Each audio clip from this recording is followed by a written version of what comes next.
হাদিসের মধ্যে এসেছে, মান তারাকা সালাতা মুতাআম্মিদান ফাকাদ কাফার।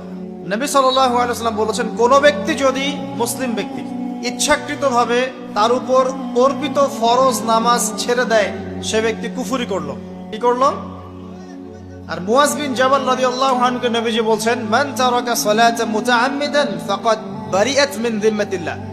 যে ব্যক্তি তার উপর অবধারিত ফরজ নামাজ ছেড়ে দেয়, সে যেন আল্লাহর জিম্মেদারি থেকে মুক্ত হয়ে গেল। আল্লাহর কোনো জিম্মেদারি নাই তার উপরে। 90% মুসলিমের দেশে এটা খুবই দুঃখজনক যে আমাদের মধ্যে বেশিরভাগ মানুষ 5 ওয়াক্ত নামাজ পড়ে না। শুধু বড় গলায় কি 90% মুসলিম বললে হবে?